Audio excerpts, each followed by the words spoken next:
Brandon, I want you to do the honors. I want you to do the honors for week 1 preview. I want you to introduce the podcast. Well, I certainly can't do any justice to what T-Bob did. No, I know, but I want the hello. Okay. Or hi. Got you. I want you. Okay. Do it. Well, you have to stop talking eventually so I can do it. Hi. Wow. Welcome to Unnecessary Roughness, Barstool's college football podcast, brought to you by the good folks at Twisted Tea. We'll get to delicious Twisted Tea in just a second, but as you can tell in the enhanced tenor in my voice, ball is upon us. The leaves are starting to change a little bit. There's a slight chill in the air. It's getting dark a little earlier. Pads are popping. The bands are playing.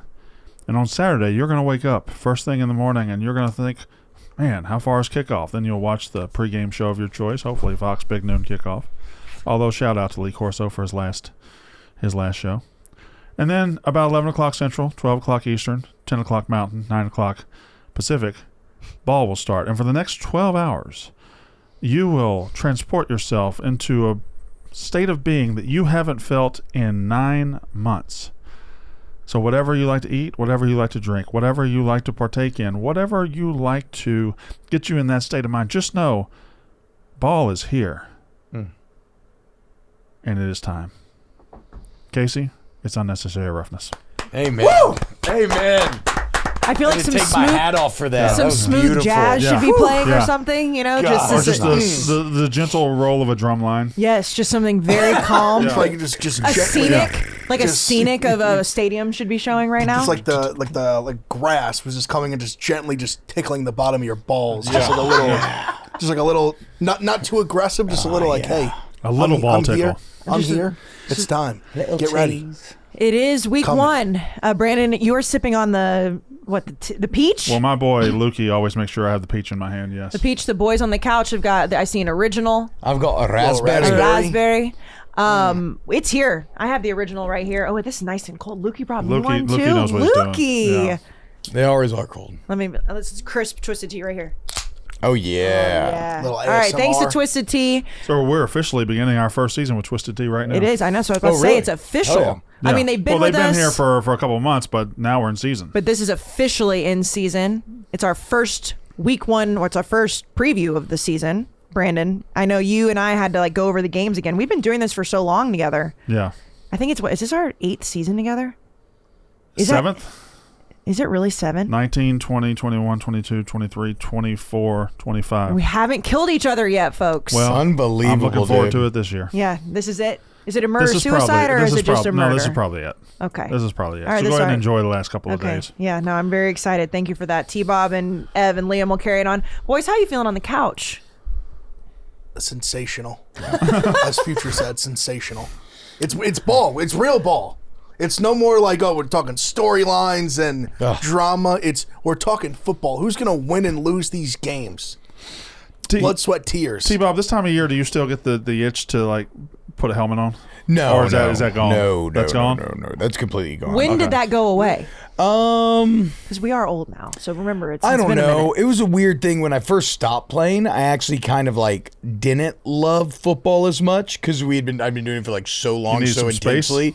But then I started doing this job more and more, and now it's a weird thing where every subsequent year of my life, I fall deeper and deeper in love with it than maybe I ever was. But in terms of wanting to play, no. I mean, game day is the only fun day. But honestly, locking myself in the gambling cave for 12 hours and having 4 to 5 games on at a time and betting the board is the most fun activity in my life now that doesn't involve my children. So, no, I'm completely happy to just be sitting and enjoying. I can't fuck away. And the crazy thing is, guys, it's not even just Saturday. It's all weekend. Credit to the college football for realizing the vacuum of the NFL this weekend because we got good games on Thursday, Friday, Saturday, Sunday, and Monday. Yeah. I thought it was 4 days. It's 5. And then 5. Brandon pointed out, and I counted him, it's 5 fucking days. Yeah. By the way, just a little inside baseball. If you're listening to this, all the lights in the whole studio just came on. It was like God was shining down on us. Look how bright we look. Can you turn these Your off? eyes look incredibly blue all of a sudden.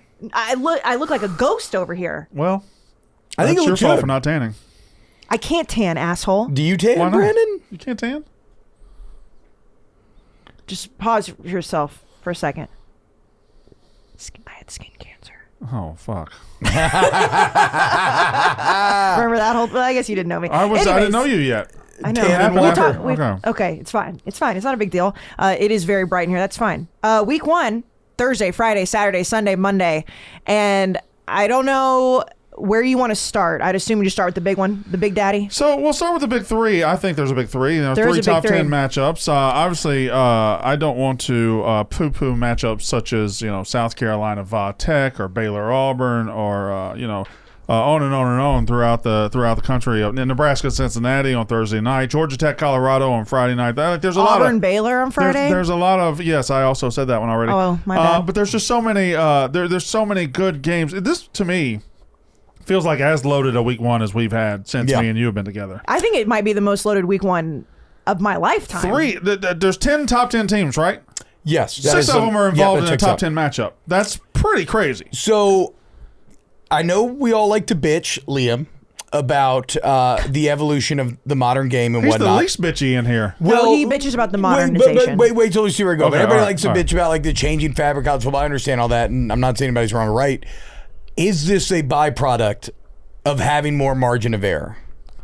And An expanded insofar as playoff. Insofar as these teams being yeah, willing yeah, to yeah. A loss doesn't kill you. Yes, being willing to square up with one another because it's not going to, like we talked on the last show, and we were like, actually, is like South Florida and Boise the most kind of like risky? Because like almost every other team will have, the ability to go to their conference and win and still control their own destiny in the postseason. Well, Texas, Ohio State, LSU, Clemson, all these teams get to play now without the sword of death hanging over them. Yes. You can go out and take that mighty swing at that big oak of a huge win in week 1, and you're not punished, especially if it's not a conference loss. You're just not that punished that much. And I think that is a great thing for college football. Somebody would say, oh, yeah, but it diminishes the regular season.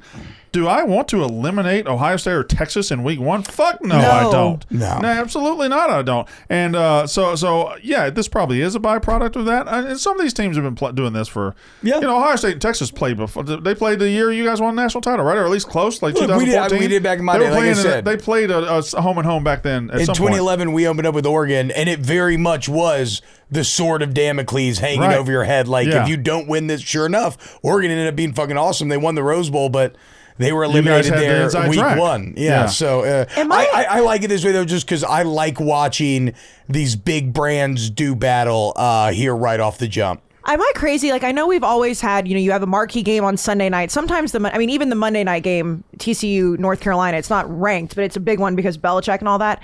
There still seems like every week 1, there's usually like one really, really big game, and the rest we're just excited to have it. We have big games. Yeah. Is that recency bias? I think it is. I think you're thinking of results maybe, and because last year we had Georgia, Clemson, and then we had LSU, USC. And then you had one more, I believe. Well, and we had LSU, Florida State for back-to-back years. Yeah, back-to-back years. Sorry, T-Bob. LSU, UCLA. That's but another normally, sorry, I don't feel T-Bob. like there's as many Nice marquee throw, Max. games. Yeah, maybe not. But I do think this is a particularly good one. Like, I can't remember 3 top 10. It's very rare inside the season that you get 3 top 10 matchups. We're getting it to start the fucking season. Also, if you look at it, when you go down the board, a lot of road teams are favored, which is very interesting, like from a standpoint of like week 1, because we really don't know what to expect from all these teams. We have an idea. But I will just start with Texas, Ohio State. I want to talk the least about this game, and I'll tell you why. I personally will talk the least about this game because it's the most I have no idea game I can remember in recent memory. I'm going to lean Texas because I trust their defense to be further along than anybody else. That's just a blind, stupid guess. 2 teams, both Final Four last year. One won the national title. One had it, and the national champion had its closest game against Texas, which, we kind of look back now and I don't know what the final score was. They won by 10 or 9 or whatever. 28-14. What? 28-14? Yeah. Because the scoop and score. But that was not a 14-point game at all in the league. There was that toss on the goal line that just went awry. So like Texas was right there last year. Now they open up this year. I have no earthly idea. 2 new quarterbacks, a lot of new everything. I'm excited that they're doing it. I lean Texas because, again, I think the defense has more proven commodities than any other unit in this. But I am just guessing, and there's that. Okay, Ev, It's my fault. obviously you guys are national champions. I find it interesting because of the way it all shook out with the coaches poll. It is a 1-2 matchup, so it's definitely the biggest week 1 matchup we've seen as far as that. Briefly, Kayce. Oh. Briefly. Big Ev, you, among all the Ohio State fans in our universe, had the right response to Dave getting banned or not banned from Ohio Stadium, and your response was, good, fuck him. Right? Yeah. If we want him out, we're out. Yeah, fuck him. Right. Yeah. That's Who fair. the fuck is he? The thing that I think people were like, because obviously I played on we're only focused on Texas, whatever. But if you think like people were making it like it's some grand gesture, you know how easy it is to kick him out? It's like, hey, we don't want Dave in. Boom, click, Yeah, done. All right, Texas. But we're like Rico did it's and they that do. simple. If we, but and I don't, and it's yeah, not if we don't want Fox's him in- call. It's not. Well, I know that there's two separate. Barstool- Well, it there's could be two Fox's separate call. conversations. Fox didn't make that call. but but they didn't. The Barstool College Football Show is not there because Ohio State won't let us on campus. That's correct. That is fact. And then but it's always been my thing was they didn't let us on campus last year. We went, but they didn't let Yeah. us on campus 7 years ago. My whole thing was this is not some new like Michigan beat us so now we don't want them. Like it's always been like that. When we were winning by 60 every year, they still didn't want us. Right, Yeah. but they're the reason that we're not there. They're the Fox reason did not we're make that not call. there. But I'm saying my But point was there's that a big difference in Ohio State. I don't think banned Dave from the stadium. big But difference in Ohio- not They allowing banned us on us from campus. the campus show. to keep saying Dave's banned from the stadium. But there's also an element of this that like, and listen, I don't have to deal with this. Now that we're with Fox, we'll probably never go to our schools. And granted, I guess it's different when it's your boss. I don't know, and you have to go back and forth in the company. If I heard that A&M wouldn't let us on campus, like right now, if Barstool Sports could not go to A&M's campus because they don't like Dave, I'd be like, that's a soft move. That's soft. I don't like the word soft. I think it's stupid. It's shitty. It's like, come on, man. Like soft you're is so overused in our internet culture. Like, but I think it is very stupid. What they ought to do is roll out the Ohio State red carpet right into the 50-yard line of the stadium, have Dave walk right to the 50, and have that national championship trophy right over his head the whole time. The fact that I we said had that's a great idea. That was a good idea, and I agree with it. Trust me, I wish we were there. I would Yeah. love to be there, basically accepting the trophy, doing a show amongst all the Ohio Right, State you- fans. Trust me, I wish we were there. Yeah. with like a crown on and everything. That's the one thing I will say. Like, you getting a crown? yeah, are you getting a crown? Because he wore the crown all year. You'll have to tune in. Okay, all right. Oh, Sorry, yeah, sorry, yeah, excuse me. yeah, for the college football show. College football show. I guess this will be out Thursday morning. That'll be out sometime Thursday night or Yes. Friday. I will say that as much as I wanted to go to Columbus, and we did, like, by the way, people are saying it's not true. We had our flights booked. We had our hotels booked. We had to pay a fine that we're not there. So it is shitty. It being in studio does have a little bit more of a pop with all this drama. Like tomorrow, I'm like scared for our lives. Yeah, but Dave, we banned him from the studio. He's not going to be here. He's going to be on Zoom, right? Yeah, I said he's That's out. a soft move, Brandon. Yeah, well, I mean, Liam, I liked your take. I was completely Blutman on your came side. to Glaze. The Glazers came out in, It's not I wasn't glazing. in full frontal. Man, It's not they coulda- glazing. They could have banned. The bootlickers came out. Name That's just not another what it is. Michigan fan. Desmond Howard. They could have banned Desmond Howard. It'd have been soft. It just would. It If doesn't matter Michigan what banned school it Urban is. Meyer, Ohio State fans would be like, Michigan's so fucking soft. yeah, but it's a like- rivalry. Like Right, if but you that's see fine. if That's you see like fine. I'm banned shocked the they Will haven't banned him Ferrell, already. that Kind would of be soft. They didn't soft. ban him. But it's- Yeah, but but it's you don't not- let Urban your Meyer go 7-0 and you would just waltz in. How He honored walks around like he But owns it's the not place. How because honored it's would you be Dave. if- It's anybody. If Michigan banned you, How much would I like it? how honored would you be? Oh, I I feel love great. it. Yeah, I See, love but it. that's the point. That's why it's a dumb move. Right. From Ohio State standpoint. Ew. Ole Miss trying to keep us out. I know. I actually told this. And I said Ole Miss was soft for this. Like Yeah. this again. It has nothing They to do tried to with keep it us out being 'cause of me. Dave. It has nothing to do with it being my boss. When Ole Miss did not want us on campus because of Brandon, and if it was not for Lane Kiffin going into the athletic department and being like, guys, what are we doing here? Why can't he be here? And they're like, well, he's a Mississippi State guy. He doesn't like us. He's like, so fucking what? Let him on campus because Lane, from a head coaching standpoint, was like, he went to Mississippi State. Of course we should go on. Anybody who does that, I don't care what school it is, it's a pussy move. It is. Well, these people, they just don't understand like content and marketing. Yeah. Their minds, because I would imagine if you're banning Dave, your mindset is like, why would we roll out the red carpet for this guy who just shit talks us all the time? And obviously they're used to like TV shit talk. Like this is like the gloves are off because we just do whatever we want. So I'm sure their mindset's like, fuck this guy. Kind of like I said, like loudmouth punk. He's out. Done. Yeah. Easy. Like we're not like bending over backwards for him. It's just going to be impossible, though, to ever convince Dave that he's not in y'all's head now. You can we're in never, it, but you it's can a never rival- give but your no, enemy you wanna- power over you. The most overused is the rent free and in your head. We're rivals. He talks about Ohio State 24/7.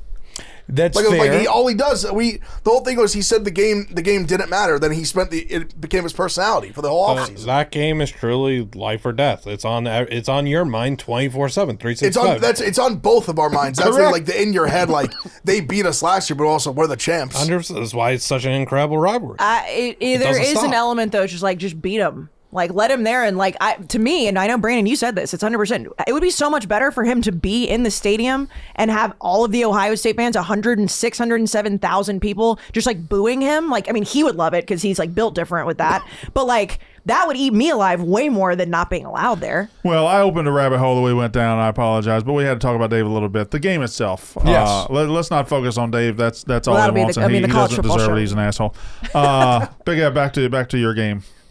Yeah, I mean, I think it's going to be low scoring. I think both defenses are going to play well here. I know Ohio State obviously lost a lot on defense. I ranted about it the other day. They just have so much behind it that's super talented and has veteran experience and has been there, like played real reps, a lot of rotational plays on like the D-line, linebackers too. Like I'm excited about it. I think it's low scoring. Like I really do think Ohio State wins the game. I think people are almost disrespecting us a little bit just based on like the arch factor and Texas and the revenge factor. I will grant them because I do think that's big in college football. I think you see it a lot where a team takes a loss. Obviously, you could say the Ohio State's the fat and happy team. They're coming off the national title, but I think our coaches and kind of done a good job of like kind of laying it in like this is like we're attacking the next one. We're not defending anything. It's a new team. It's a new season. But I just love the talent we have. Like I think people, and I'm glad Liam kind of came to my fence on it the other day, because I think people don't understand how incredibly talented this team is, even considering how talented they were last year and all the talent they lost. So I mean, I think Ohio State wins a low scoring game like 23-20. 23-17, something like that. T-Bob, you lean Ohio State, right? No. You lean Texas, right? I've kind of been pretty non-committal up to this point. Yeah. I've been weighing the home field advantage versus Arch having a bit more experience, even though they're both kind of getting their first like full-time start. But I really like your breakdown because I agree with you, right? The defenses, the talent on them, they're going to rule this day. And Ev, to your point about Ohio State being talented, just look at blue chip ratio. They're number one in the country. Alabama's too. Like they objectively have the best roster in America. I think where I land in the end, though, I think I'm leaning Texas, and it's because of Anthony Hill, Colin Simmons, and the defense against a redshirt freshman Sayin making his first start versus a third-year player in Arch who got some actual PT last year, maybe going to even, and I know it's not much, but even getting snaps in the playoffs, like big settings and whatnot. So it kind of helps you to slow things down a bit when you get put in these situations. So it's incredibly close. I will play this game just because I bet small amounts on every game for fun. Yeah. But like this would never be like take it to the bank game for me or anything. Not a big play for me. But I'm slightly leaning Texas basically because of Anthony Hill and Colin Simmons. And Blutman, we know where you stand on this. I'd been praying non-committal all off season until I just feel like people are really discrediting Ohio State too much. I think that's some extra fuel to the fire. I hated that I went out there and said double digits and then go online that night and it's the whole Dave situation. Now, like, what a terrible turn of events. Can I stop you there? Because people overreact when you say something like double digits.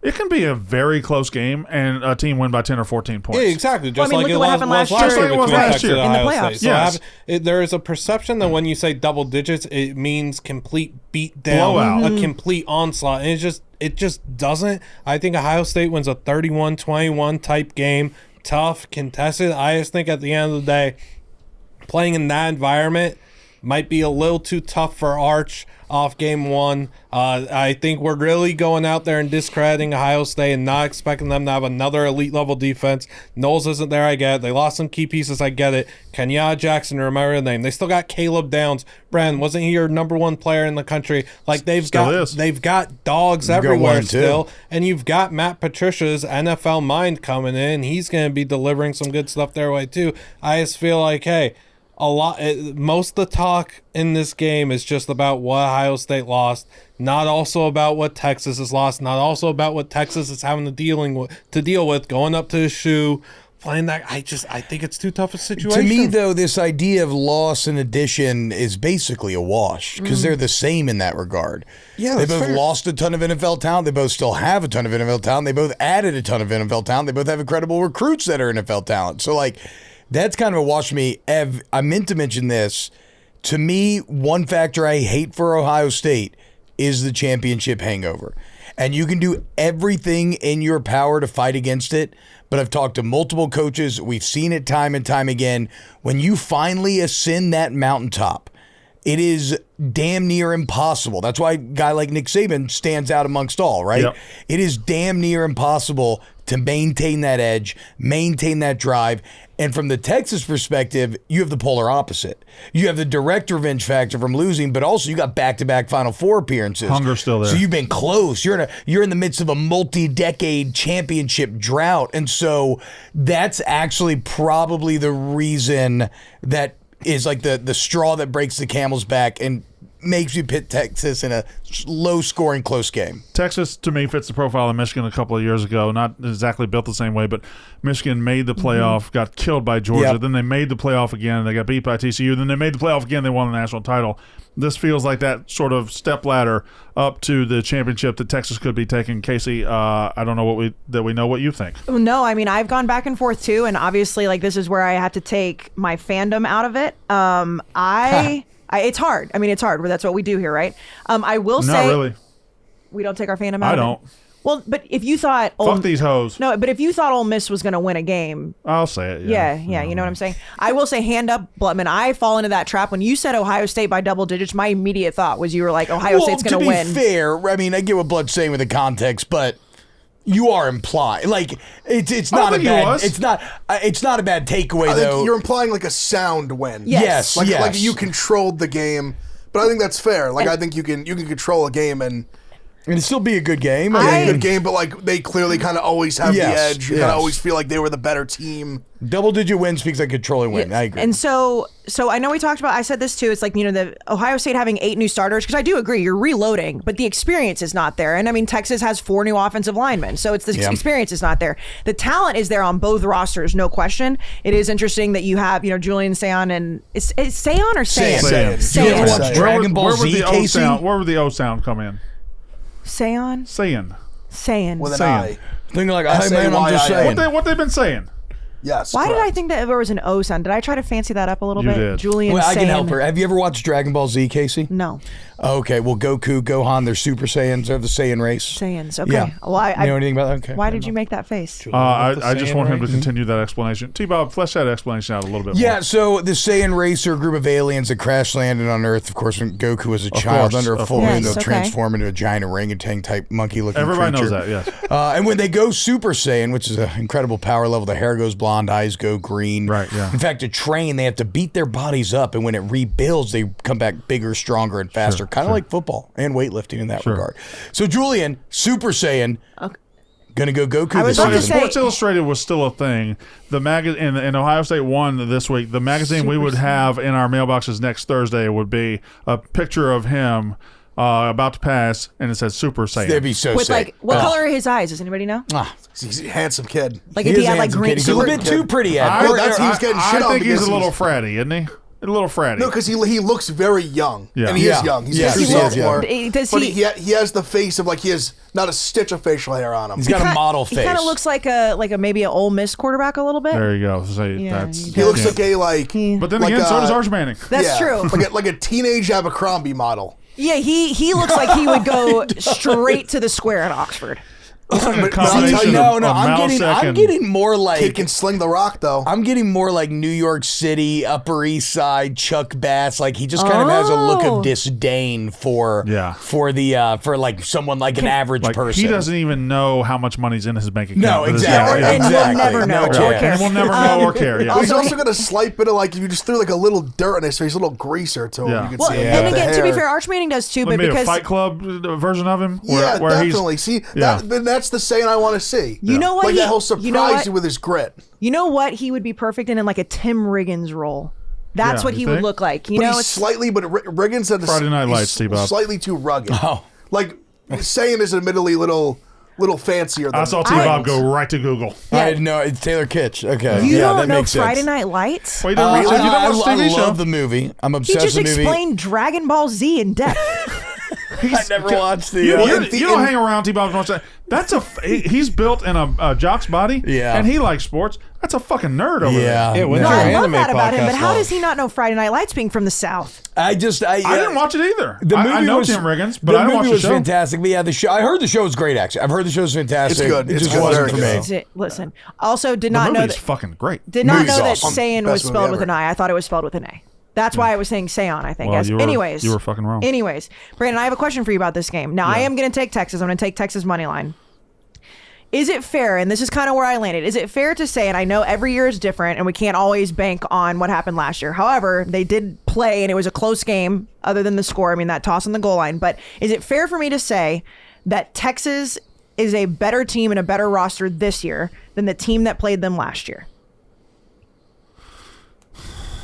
Because they lost a lot. That's a good question. But their defense and the way that their defense is built. Yeah, they lost some interior of the defense. They lost some They also offensive lost line. they lost Barron was Yeah. a first round corner. Like they lost some. They lost a lot, elite but I talent. do I think don't- they're better. God, I think year they have the 3 Hill potential and a to year be as 2 good by the Simmons end of the is season. crazy. I think they have the Year 3 potential by the end of the Downs? season to be as good. Yeah, I mean that's crazy. I don't too. think they take the field this Saturday better than the version. Okay. Yeah. And that's fair. But that was kind of where I sat. It was like, I do think that Ohio State and their defense is not going to be bad. It's going to take a notch down. They had the best defense in the country last year. So I think it's okay to say they're going to be let's take a little step back. That's okay. Experience wise, that's 100% true. Experience wise, it's fair. Experience fair. Now, talent, they're always going to have talent. Texas is always going to have talent. I lean Texas, and I understand it's on the road, because I do trust Arch Manning a little bit more than I trust Julian Sand. I just never seen him. Well, he's played a little bit. He has a little bit, there's an unknown on both sides. I just think with what Texas brings back and what Ohio State brings back in week 1, with the national championship hangover and with everything going into it, I do lean Texas. I don't think either team is going to ever be in control of the game 100%. I think it's going to go back and forth. I will say this, as we're talking this out, something that popped into my head that I don't know if we've discussed yet. When you're working in new quarterbacks, and we're learning this more and more with football, even like nowadays. Like I watched this crazy YouTube video about entanglement theory in football and how that's why wide receivers are so good, because they kind of exist on the edges and they can win these one-on-one battles without anybody fucking with them, blah, blah. It's all to say, are we at all worried? And that's why there's such a massive help to young quarterbacks, right? Having great receivers.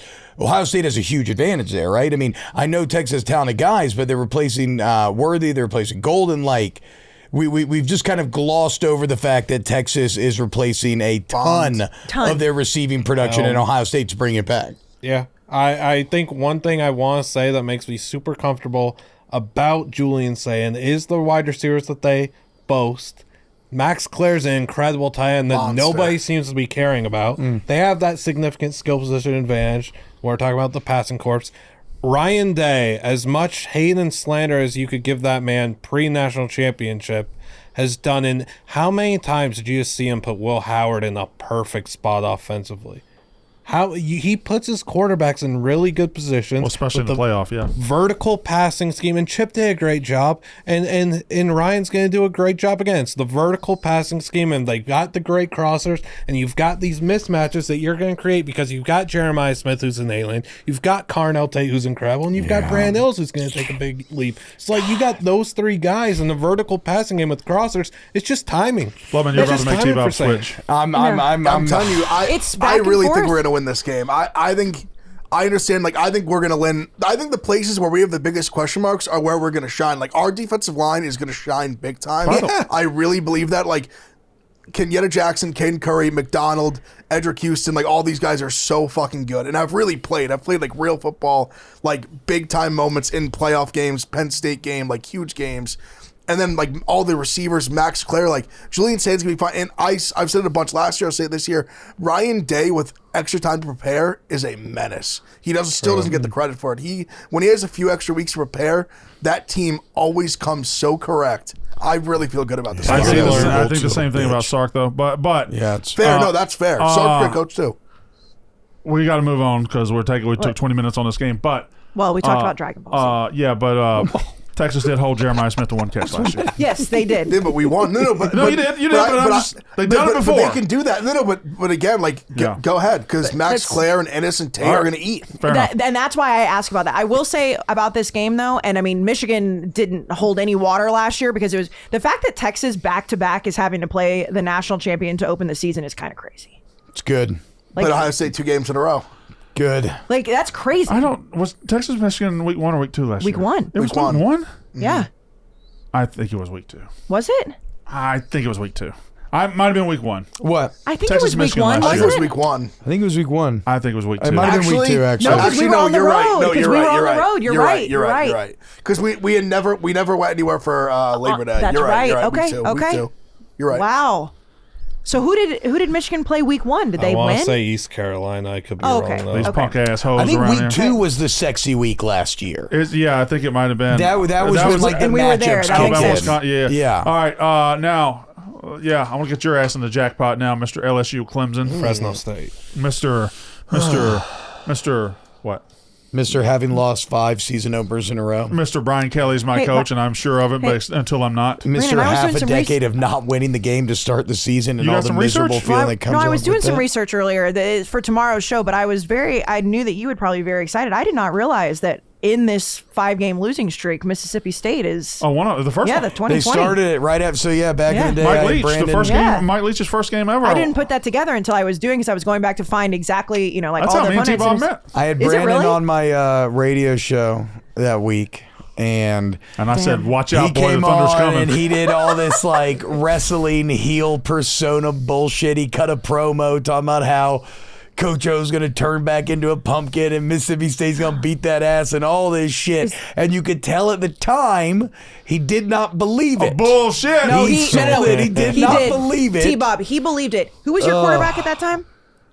What was his name? KJ Costello threw for Thank you. 500 said- yards No, in they that were game. 623. T-Bob, Oh my he said that God. KJ Costello was going to win a Super Bowl MVP after that game. After and he that meant game? it. Well, after that game, what I'm saying. He meant it. And then we There's lost no Arkansas next fucking week. way he thought KJ Costello was going to throw for 600 yards in Death He Valley. is the SEC record to this day. I know. And then he got benched 2 weeks later. That's how bad Bo Pelini was. I will give Brandon credit. That I remember specifically because I remember we watched the game. We were streaming in Philly at the time. Yeah. And Brandon that week that was like his lock of the week, and he doesn't just pick them every week. He was definitely very adamant. And they that's- were what, touchdown dogs? Yeah, maybe they a were- little more than that. Yeah, Like, and I just it was more about LSU than it was Mississippi State at that point. But I was well, they were drinking, coming off the natty. and I was drinking the Leach Kool-Aid too. Well, and we were stuck. It was COVID, so we were stuck doing the college football show up in the upstairs business area. You just needed something to be excited about. yeah. But anyways, yes, LSU 5 straight Yeah, openers. half a decade. It's going to be 6. This is another one. LSU Clemson. LSU can absolutely lose this. Clemson can absolutely lose this. Clemson with their conference schedule definitely can afford to lose it more, but they're also hosting the game. They were a playoff team last year. I with an asterisk on it. They were a playoff team because of the conference they played in. They got to win that conference. Yeah, but they were playing at the quality of a playoff team by the end of the year. By the end of the very year, end. yes, Well, that's all I'm saying. hold on, time. We say that. Yeah. We say that. Yeah. Their last 3 games were a loss to South Carolina, a win over SMU, who was not good, and then a loss to Texas. And all they did against Texas was play pretty well. Wait, they didn't have a playoff win? No. Well, and Oh, remember they to won open the ACC. season last year. Oh, okay, you're Yeah. right. Okay, They that's got fair. fucking Yeah, that's killed fair. by That's Georgia fair. in the Actually, opener. I'll rescind that point. and they That's a good almost point. lost. They almost lost SMU with a huge lead. Yeah. So Yeah, you're but right. This year is a different animal because they bring back so many players. I'm going to start with Blutman because I believe Blutman started this theory the other day.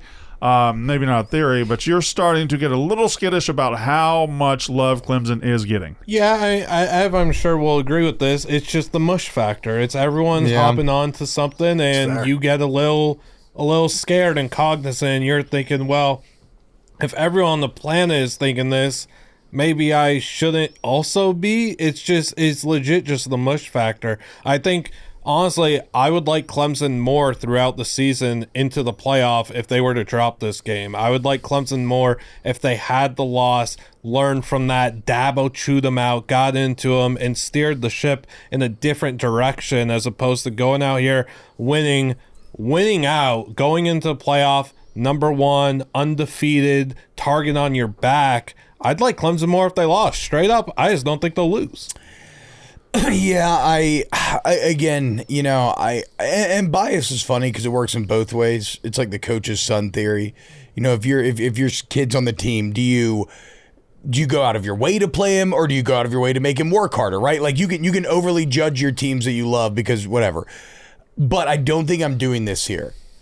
Objectively, somebody has to show me the angle as to why LSU is a better matchup on paper. Because, they can win the game. Of course they can. They're a very fucking good team. But on paper, they are not as good as a Clemson team. Not right now. A Clemson team that has 2, maybe 3 All-Americans in the front 7. Going against an LSU offensive line, which is talented, but which is completely remade from last year. So right there, we have an immediate match we don't love. Plus, LSU's defense is still not that good. Right. Like, they got better last year, and they might be really good this year, but we haven't seen it. Like, I like adding Pyburn. I like Perkins at the star position. Second year with Baker. Yeah, second year with Baker. Whit Weeks Payton burst onto the season last year. Forgot about Patrick Payton as well. I still got concerns about DB, but still, the point is, LSU's defense is probably going to be good this year. Okay to good, I would say. Clemson looks elite on both sides of the ball, with their strengths specifically looking to be well suited to exploiting LSU's weaknesses out the gate and the games at Clemson at night. Yeah. So, give me the angle. So, the template, I think, for beating Clemson this early season, Georgia laid it forth last year. It's just beating them up, out physical and beating them up. Texas last year didn't really do it in the playoff. SMU couldn't do it. South Carolina kind of did it, but Georgia really did it. And I don't think LSU has that in their bag. I don't think so. They couldn't even run the ball right now. last year. They've had it in their bag in the past, but not right. They don't have it. If they do have it, look out, because this is a national championship quality team. But what they do have is an offense that's going to stay in any shootout. So if Clemson's able, got to be a shootout for LSU to win. I agree there. If Clemson's going to put up 30 points, LSU has the ability to match them. Mm-hmm. I think if we're just doing the quality of the game, I would put a bigger guarantee this is a great quality game to watch. I would give this a stamp before I'd give Texas Ohio State. There's a chance that gets ugly. There's a chance that's like played in the trenches, and it's a beautiful football for some, but for others, this might be 35-31 with a team having the ball with 47 seconds left down 4. I mean, I know we're going to talk game of the week or whatever, but that's why I chose his mine, is because Garrett Nussmeier, 5th-year player, 2nd-year starter. Cade Klubnik, 4th-year player, 3rd-year starter. It's just higher quality at the most important position on the field. Both games can be great, but this one will probably be better offensively played than will the Texas-Ohio State game. Big F? This could potentially be the quarterback game of the year. Yeah. There's a very real path. These are the number 1 and 2 picks in the draft. I think that's more than possible. Yeah, I agree with T-Bot where I think the shootout is definitely LSU's path. I'm picking Clemson because I think there's just more I can trust them a little bit more, just because they bring back the same team. They were very good last year. We've talked about all offseason. I agree with Liam. It was funny because that was kind of the first time that was put out in the air to me, and immediately I was my stomach got queasy. I was you're right, everyone is. It's just gambler's fallacy. But again, they can lose this game and still they'll be just fine. Them losing this game doesn't even matter. Correct. To be honest, but I genuinely think it helps them in the long run. I think both these teams make the playoff too. I agree. I think so too. So I don't think I don't think LSU's making the playoff, but I also think, I have Clemson winning it. I know, I'm sorry. Yeah, please. The one thing, and you said this, and I talked about this with Ohio State and Texas too. For me, especially in week 1, when you look at returning production and experience starting, experience playing, that's most important to me. And Clemson has the number 1 returning production in the country. That to me is really what pushes it over. I think Garrett Nussmeier is great. We've seen him struggle. I don't think there's any holes. I think Clemson's going undefeated in the regular season. So it'd be crazy for me to say that I think LSU is going to win. And I trust Dabo more than Brian Kelly in these situations. I think that this is finally Clemson's back year. You put, as cliche as that sounds. And I think it's going to be a great game. I just think Clemson is more prepared and better going into week 1. This is Clemson's resurrection year. Yes. That's Dabo's preferred verbiage. That's how he Excuse speaks. me. Yes. Yeah, and look, the thing is, could be the rapture for LSU. PFF Left Behind. Yeah. Remember that series? PFF. Kirk Cameron. Hello. PFF's not the end all be all. Yeah. But this is crazy. No other team in the country has this. So PFF does their top 10 position group rankings for the country. Clemson has a top 10 quarterback, wide receiver room, offensive line, defensive line, and defensive backs. Yeah. And linebackers. Yeah. I mean, literally every position group on the field outside of running back and tight end are ranked top 10 in the country. Can I throw another one? Yes. They definitely have a top 10 coaching staff. Yes. Yeah, because Garrett, that's another thing that if you want to go like real kind of deep weeds, LSU intelligentsia is very kind of doubtful of Joe Sloan. Yeah. Thought maybe he felt a bit over his head at OC last year.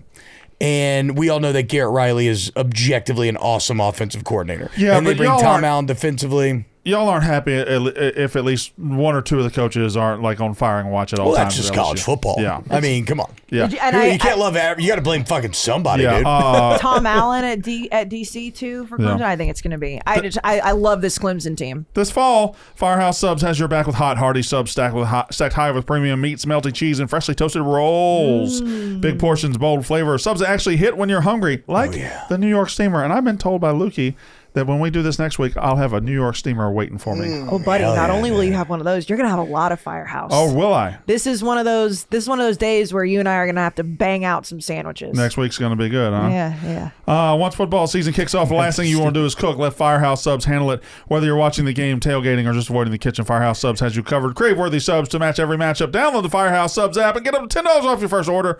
Order from anywhere, the couch, the tailgate, even while streaming the game under the table at that wedding you didn't want to go to. Easy ordering, no waiting, game day handled. Order Firehouse Subs through the app right now. Get up to $10 off your first order. Hot subs, easy ordering, game day handled. Order Firehouse. All right. I will say that as much as I wanted to go to Columbus, and I know we all did, the fact that it is week 1 and we can just lay on the couch and eat at maybe a Firehouse, eat something that is, it's kind of nice. Well, I'm going to get to Notre Dame, Miami, and then let's do Notre Dame, Miami quickly. So we got to get to the categories, and because I know T-Bob's got to get out of here. But I'm good.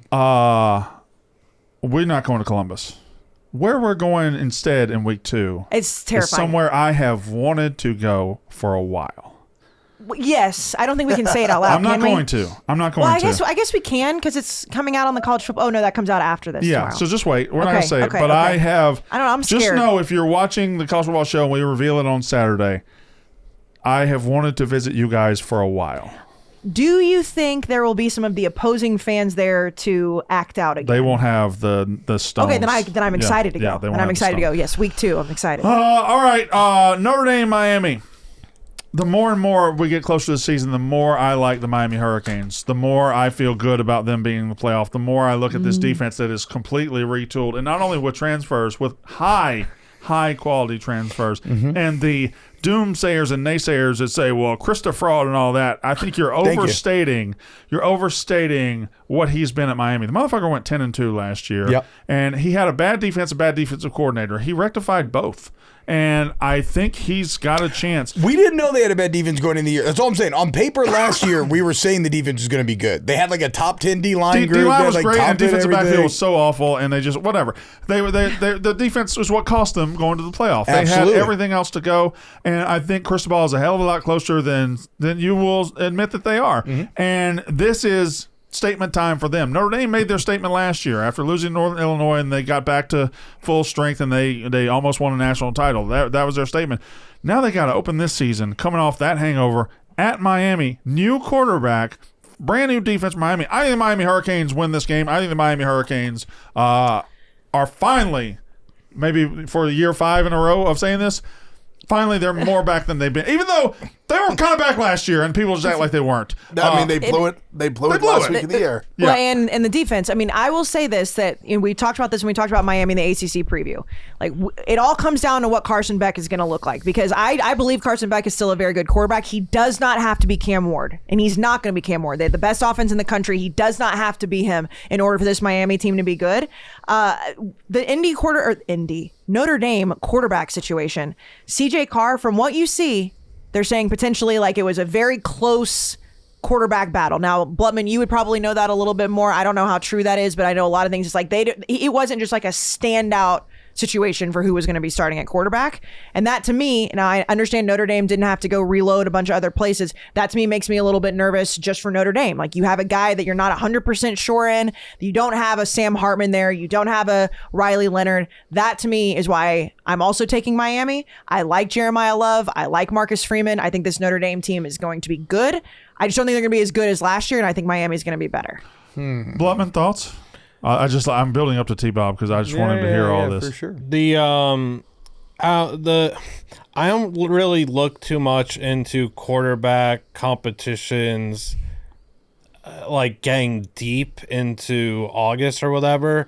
I mean, like Ryan Day does the same thing at Ohio State. It just builds more competition, and it's just trying to make each guy better and whatever, and it's just a coach thing. So I kind of think that's where Freeman was going with it. It's more like, I guess what I was trying to say is, like, Notre Dame in the past few years has had their guy. Like, you know who is starting, you know who their quarterback's going to be, and you have a lot of trust in them. Where even if you have a quarterback competition, a quarterback battle in fall camp, that's great for them, but they don't have that standout guy that you can say, well, I am 100% sure Notre Dame quarterback is going to be this person. Yeah, it's like, I don't knock a guy for a battle. Right. But when you hear that a guy, they were just like, oh no, he's the fucking guy. Like, from spring ball on, you're like, oh shit, okay, I'm a little more. Like, you know, they're that good. They don't need the competition battle. I get that. My thing with Notre Dame will just consistently be, last year, most people really did not like what their quarterback offered. He was very vanilla for most people. One-dimensional. You knew what you were going to get. They were going to use his legs, and Riley was going to have success with it. And Notre Dame had success with a heavy ground game,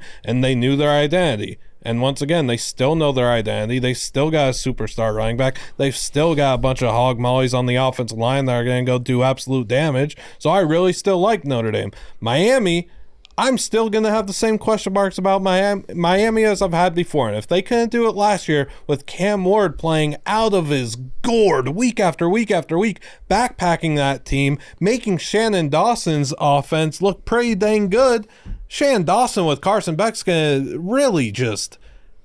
best of luck to those investing in Miami, because Shannon Dawson ain't that guy. And I just look at this Miami roster, I'm like, last year's team was better.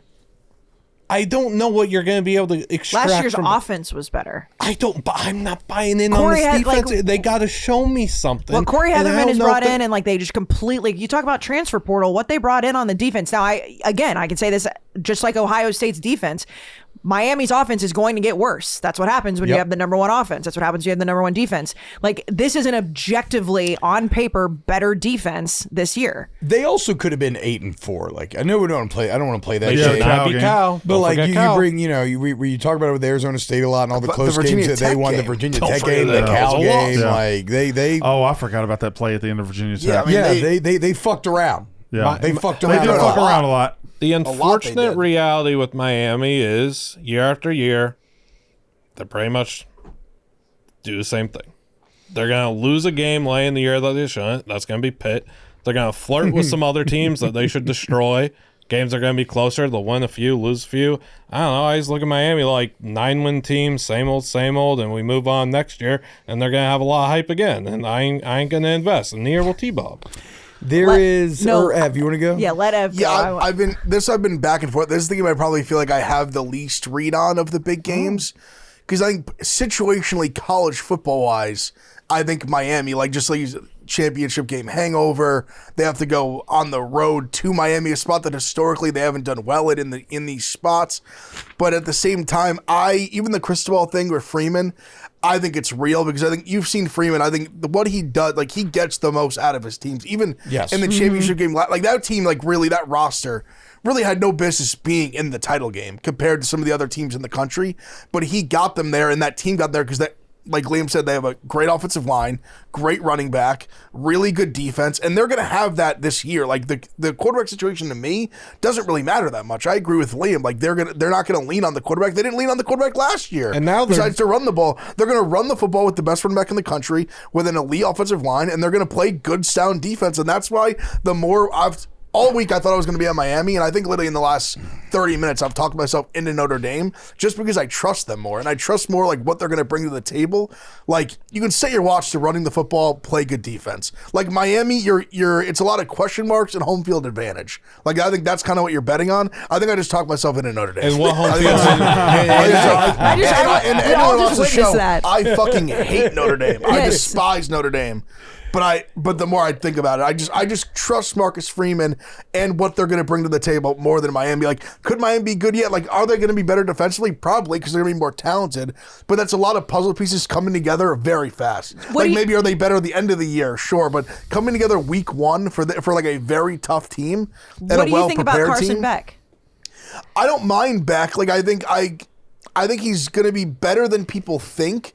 Because I think the offense still is talented. Like, they still have playmakers, and also lost all their receivers. Also Miami. We didn't mention that, but they still have Horton, right? And they bring Horton. And they also have a very good offensive line, which is going to be big for them. That's the part that's made me like have struggled to get off Miami, is because a team with a good offensive line, like, they're going to be good, but Notre Dame also has an elite probably a better offensive line. Yeah. I think one more thing to touch on with Notre Dame before you two up, is last year. You looked at Notre Dame's receivers and you weren't moved at all. No. They bring in Malachi Fields, who's a massive jump ball, contested catch demon, and Carr's arm's probably better than Riley's, just straight up. Riley's accurate. Downfield, it ain't pretty. No. He can't throw. Carr's going to be able to throw it downfield, and he's going to be throwing to Malachi Fields. Malachi Fields going to score a touchdown Sunday, and him with a little too small? Yep. T-Bop. Yeah. It's almost like the clearest game of the weekend in many ways. You like it, huh? I think he's such a Miami hater. I think yes, but let's look at why, right? Because what everybody's been saying, a different way to kind of phrase it would be that, look, this game comes down to toughness. Okay, the big games do. Football comes down to toughness. Yeah. If there is one thing that Miami has been the complete inverse of, it is tough. If there is one thing that Carson Beck at the quarterback position seems to represent the inverse of, it is tough. The culture there is god fucking awful. And the opposite in every case is true for Notre Dame. That is a culture that seems rock fucking solid, as I've talked about. We talk about blue chip ratio. How do we use blue chip ratio to form our opinions, okay? It doesn't mean a team's going to be good or bad. What it can tell us is a coach elevating his team and his program, or is he dragging them down? Notre Dame is consistently under Marcus Freeman performing over where their blue chip ratio is. Miami has consistently for well over a decade, however long you want to say, performed under their level of talent. The culture's bad. They're not tough. There is no home field advantage. Nobody goes to the fucking games. Stadium's dog shit. I bet you the crowd will be 50-50, if not majority Notre Dame. And it's crazy because, normally you can just boil football down to quarterbacks. And on paper, Beck should be a massive advantage over Carr. But A, I'm not really a Beck believer. And B, Notre Dame's style is the perfect style for both going on the road and helping a young quarterback along. I do like your point. He's not going to be relied upon. I do like your point about Marcus Freeman, because I agree. And I mean, I know he's your coach now, but I think that Brian Kelly at Notre Dame, like, it made people hate Notre Dame even more. I mean, people like Ev are always going to hate him, but Marcus Freeman makes that team a little bit more likable because he's so likable, and his squad. Did you say he's so hot? Yeah, he's so hot. So hot. Handsome guy. So fucking He hot. is. He's right. He's right. It's fine. He's just so whatever. He is. But my question about the home field advantage, which we know that Hard Rock is like, it's notorious that like fans don't show up. Do you think that they're showing up this Yeah, they're going to come this game. I think they're going to show up. But the thing is, so are Notre Dame fans. Yeah, it's Miami. Yes. It's probably This is going to be like a 50-50 affair, or maybe a slight majority Miami. I don't see. This is not walking into the shoe. It's just not walking into Clemson Saturday night. This is going to be far friendlier than those settings. But I do think that Miami fans will show up here. Like, some Catholic games you see where it's the like, ones that still exist, sure. Yeah. Like, I just don't know how many there are after this extended down period. They have like the same super fans that wear the same thing every game and are showing on the same time of the broadcast every single week. It's like the same 35 people. We're unearthing Blutman's just hatred for those fans. No. They're good people. Don't do that because then they attack you on Twitter. Don't do that. Okay, never mind. Well, I didn't know. no, I thought that's what we just did. I know. I just slippery slope. I thought that's what you meant. No. I meant like those are good ones. Okay, he's just saying they're the only good ones that show up through it all. Yeah, Miami's got that LA in it, man. You know, they love a winner. They want to go to South If you're Beach. winning, they might show up, but they didn't even really show up last year, to be honest. Same 35 people. Well, I mean, it's because it's 45 minutes from the campus. Exactly. So it's tough. They need to read students whatever. there. So what? I think Notre Dame wins this game. I do think the Carson Beck storyline is the most interesting piece of this game, though. Right?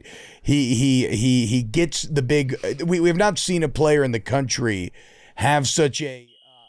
Oh my God! What the hell is that? Fire alarm! Oh my God! Why don't we have a fire alarm? It's the bad take alert. Fuck.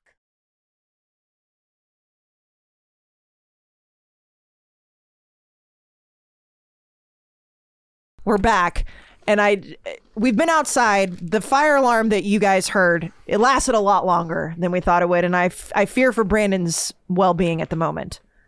Are you okay? It's fine. I'm good. So there was not a fire inside Barstool Sports. There was a fire of a company adjacent, and the Chicago Fire Department showed up and actually had to put out a fire. Mm-hmm. So we were outside for a little bit, and now we're back. Are you happy about that? I'm happy we're back, yeah. We're back. Let's turn this bitch up. Let's turn We're this low bitch right up. now. Let's go. Yeah, I feel good. I feel like was a great It's moment the for the best time viewers. ever to start a fire. Take a sip Why? of Because I your... was talking? No, to start a fire. It's the best Oh, yeah. Take a sip of Twisted Tea. I'm going to do this ad. We're back talking ball, okay? Yeah, we're back. DraftKings. DraftKings. Wait, who was it? It was Carson Beck that got saved from T-Bob's Take of Doom over there? Well, it was funny because... You're about to go in on Carson Beck's ass? So I wasn't even about to go in his ass. All I'll say is he has a great opportunity to shove it up my ass. That's Yeah. what I was going to say. A lot of ass Like the talk. stage is set. If he wants to prove everybody that doubts him wrong, and I'm doubter number one, he has the opportunity this weekend. Rudy was on Instagram Live outside and came and talked to us, and I was like, "What? Where were we?" And T-Bob was like, "I was about to talk some shit about Carson Beck." And I No, was- that's what I was going to say. I was just going to say that it's a great opportunity for him to fight against the narrative that has been written around him. Well, if you want to bet on Miami or Notre Dame, you should go to DraftKings and do it, the official betting partner of Barstool Sports. They have a new thing for new customers this football season. So if you download the DraftKings Sportsbook app and use code RUFF, you get $300, Brandon, in bonus bets. All you have to do is bet $5 and you get $300 in bonus bets instantly. So whether you're betting on your go-to team or making moves mid-game as the momentum shifts, Saturdays are yours to own with the DraftKings Sportsbook. For first-timers, again, new customers bet $5 and get $300 in bonus bets instantly. We are in partnership with DraftKings Sportsbook. Use code RUFF. The crown is yours. Okay, so we did the 3 big games. Of course, there's a million games this weekend. So if you're new to the podcast, and I know T-Bob, you are a new. Oh, that was a very intense moan. Wasn't it? It's a New York steamer right That was there. a moan right there. Oh my God. All right, continue. Don't worry about me. You look so. Yeah, I'm new to the pod though, Kayce. What were you saying? So we're doing categories. So this is a way that we get in all the other games of the weekend. Of course, this, Thursday, Friday, Saturday, Sunday, Monday, we've got a lot of games, but we do game of the week, upset alert, underrated game, player to watch, and the Liam Blutman cover your eyes game of the week, which, as he said in the group text, is up to interpretation. So, And because he is new to the podcast, we're going to let him go first. no. Oh. You can let him go first. Oh. I want T-Bob on the next Thursday Okay. or next Wednesday Okay. to bring a new category Oh. of his own choosing. Okay, I love that. Yes. I'll start to brainstorm immediately. So this is we've retired a few over the years. We've added a few over the years. So whatever you want to do. I will say that normally when we do game of the week, if there's like a number one game, we don't pick that one, but we have multiple big games this week. So Ev, I'm going to start with you. Game of the week. I'm going to assume it's the big one. Well, I didn't know how to take because I thought like the big 3 were obvious. So I didn't know it was just pick the obvious. Like obviously I'm excited for Ohio State, Texas, or do we want more of like an under the radar that's like not under the radar? Mm-hmm. Like you want something like that, Like on top of the radar. like on top of the radar. It's up to you. It's on the radar. You Though. can answer it however you Because want the to answer. game, I'll just throw this so we can discuss the game. The one I think I'm outside the big 3, the most excited to watch is Auburn Baylor on Friday night. Yeah. I think Yeah. that's the That one one's gonna be outside awesome. of the top 10 matchups. I am the most excited because I'm high on Baylor. I know I think Brandon's very high on Baylor. I'm a huge Sawyer Robertson guy, but I'm excited for the game because their offense, I think, is going to be electric. It can be explosive, bring back big receivers, running backs. But Auburn also has Auburn kind of his new team. Jackson Arnold, this is his time to have a resurgence here. Kendrick Falk for them on defense, very talented first-round guy. I think it's going to be a high-scoring game as well. I really like the over, one of my favorite picks of the weekend. So that game I'm super excited for because I'm worried about Baylor's defense. So I think Auburn will score. I think it's going to be high-scoring. I don't think Auburn's going to be great, but they could be.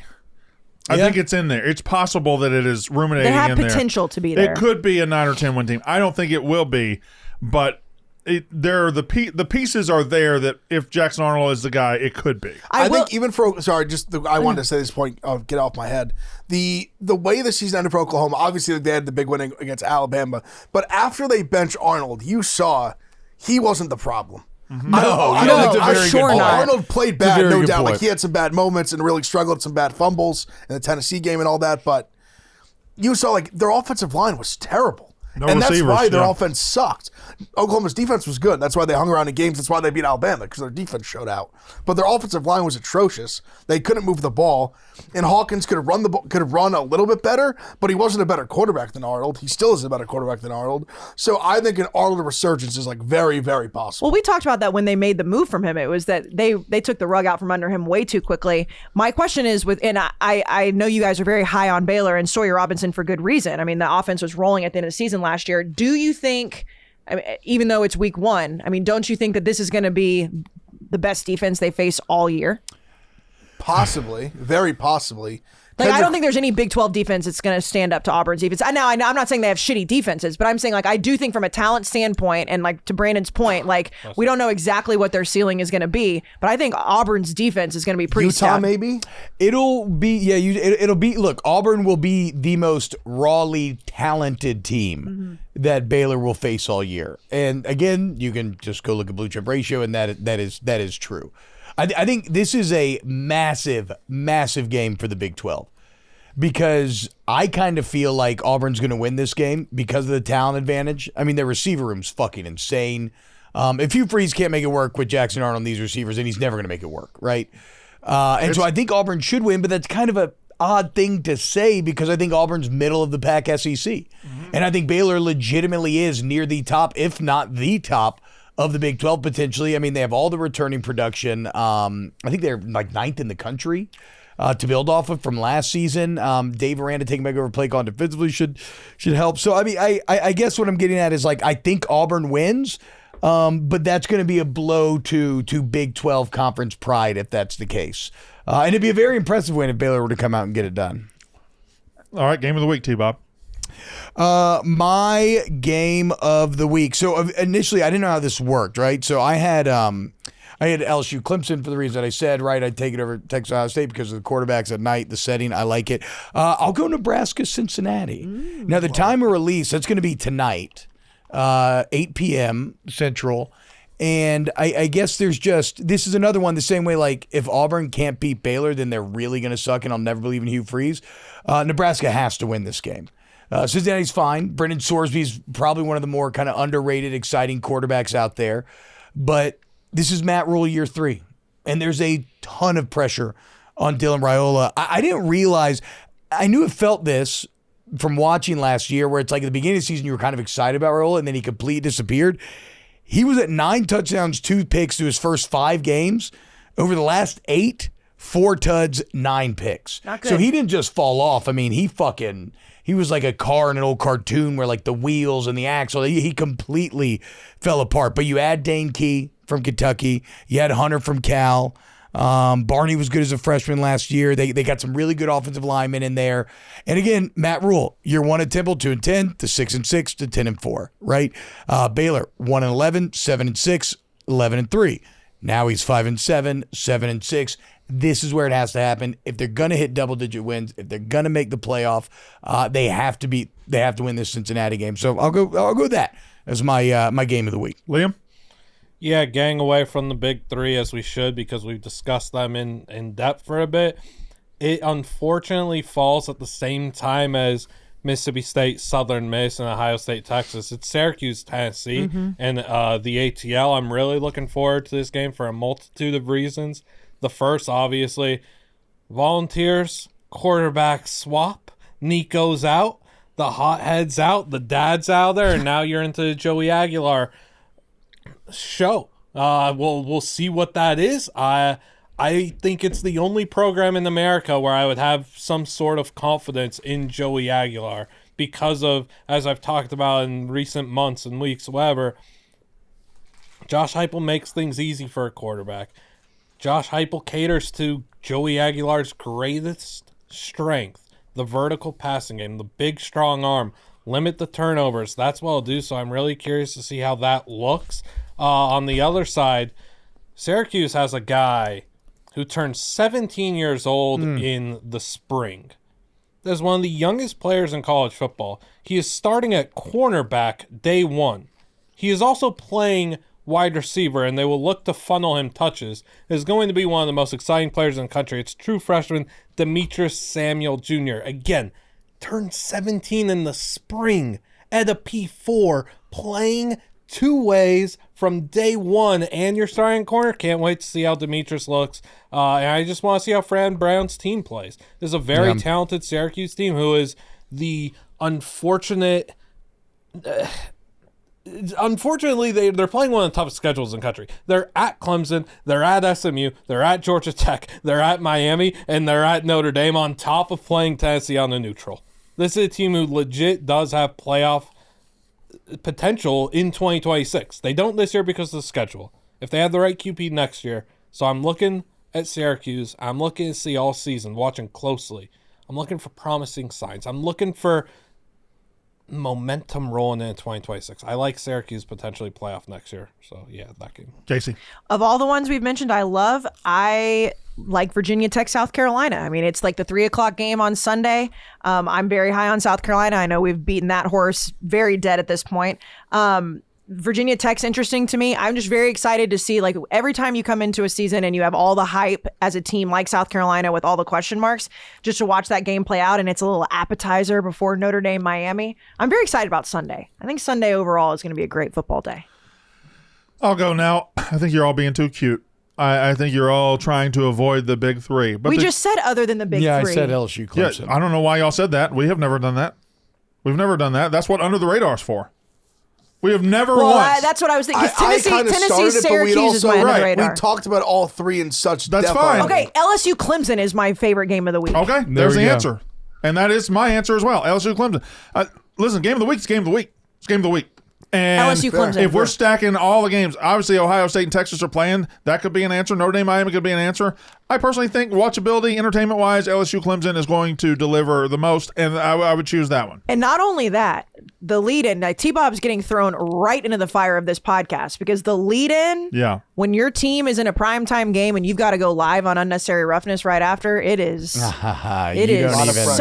Well, I think he's built for No, this. I know he is. I'm saying, I know you're built for it. I know you're built for it. I mean, go watch a whiskey and wine episode from any LSU game over the last 2 years. I know you're built for it, but I'm just saying it's a new. I'm so ready to feel like I'm waffling back and forth between wanting to die and feeling more alive than I do in any given day of the week. Like, I fucking hate cupcake games for that reason. These games terrify me and therefore excite me. Like, they just legitimately remind me that, like, what when your team, like Evan, you're going through this right now too this weekend, what else makes you feel this alive in your life? And I'm not doing a bit. Yeah. I'm not exaggerating. I'm being dead fucking serious. Like a death scare, like a almost wrecking That's your car. What I'm saying. Yeah. Like, outside of like your kid doing something amazing, maybe something with a spouse, a girlfriend, whatever. Like, there's no entertainment. There's human interaction, but there's no entertainment that comes close to making me feel the emotions. I'll have legitimate adrenaline pumping in my body Saturday night. It's gonna be fucking awesome. And what Kayce doesn't get, like Casey's team is playing UTSA, but for us, for the four of us, you're playing Utah, you're playing Clemson, you're playing Texas, I'm playing Southern Miss. Like, we are in the mix. We are Go fuck yourself. we are absolutely you and I we are are standing up and we are fighting to start this season. You and I we're bitch made this weekend when it comes to it. Like, you're not worried. I'm not worried. They actually have something to be worried about. Kayce. I don't know who the fuck you're talking to. Yeah, you think he's not worried? You think I'm not worried? You're not worried. I'm fucking terrified. He's more confident. I'm more confident we beat Arizona State in week 2 than I am we beat Southern Miss in You week think, 1. Kayce, it's a small, we'll call it in-state rival. We'll call it rival is loose, but in-state rival. Who lives for this shit? Yes. Okay, These are all kids who are at like, home. A&M is playing a small so in-state is rival. UTSA. Yeah, A&M's playing a small in-state No, rival. it's not the 13 same. point, but it's 13-point dogs, not 30. By the way, There's 30 teams in your state. There's 3 in By mine. the way, UTSA is not a shitty football team. Like Neither is A&M. That's the point. I'm just saying. This is first game of the Charles Huff era, bringing everything over playing from Southern Miss and Sun Belt Marshall. to All right, okay, Marshall. then I Like, will this sit is- here and say I am not worried about A&M winning the game. Yes. They might not cover the point spread. I hope that. I think it's 23.5. I'm not worried. You're not worried either. I don't know what you're talking about. Brandon's doing maybe a smidge of stolen valor here, but I do think his worry is legitimate. I'm No, I think 100%. his worry is very legitimate. I think there's no stolen value. Guys. Zero. Toledo beat us by 24 You know what? That's a good points point. Never last mind. Okay, year. never mind. All right. This It's is just a me. losable game if they don't come correct. Correct. Okay, it's just me then. Yeah, okay. All right. Under the radar game, Liam Blutman. Just one. Yes, it's Northwestern at Tulane. It's a very well-coached Northwestern team with very low expectations because of the conference that they play in. I like Preston Sutton at quarterback. Nobody's given this kid a chance. He was done dirty at SMU, dealt with injuries, got replaced by Kevin Jenks. Still a very talented player.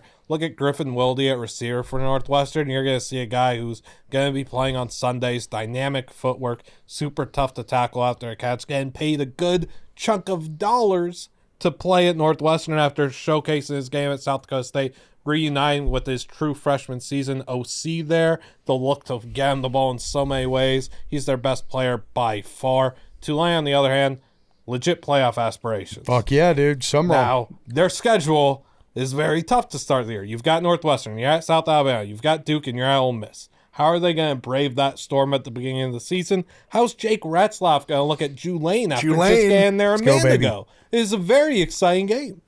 It is a great game. I love that I'll tell pick. you this, dude.